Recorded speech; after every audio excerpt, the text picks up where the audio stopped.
இயேசுவுக்கே புகழ். இயேசுவில் பிரியமானவர்களே, இன்று நம் ஆண்டவர் லூக்கா 14ஆம் அதிகாரம் 27ஆம் வசனத்தினூடாக இவ்வாறு நம்மோடு பேசுகின்றார். தம் சிலுவை சுமக்காமல் என் பின் வருபவர் எனக்கு சீடராயிருக்க முடியாது. ஆம் பிரியமானவர்களே, அன்று இயேசு 12 சீடர்களை அழைத்த போது அவர்கள் தங்களுக்கு உரிய அனைத்தையும் விட்டுவிட்டு அவரை பின்பற்றி சென்றார்கள் என்று நமக்கு தெரியும்.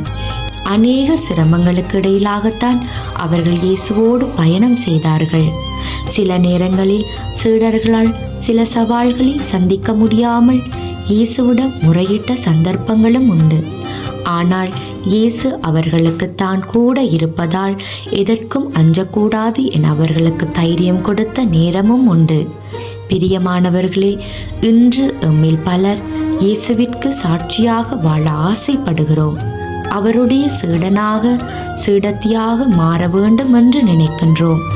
ஆனால் சுற்றி இருக்கிறவங்க, இயேசுவை பற்றி அறியாதவங்க, அவருடைய வார்த்தையில நம்பிக்கை இல்லாதவங்க, ஊழியம் செய்கிறவர்களுக்கு எதிராக முணுமுணுக்கும் போது, பிரச்சனைகளை உண்டு பண்ணும் போதோ சரி, மனம் துவண்டு போகிறோம்.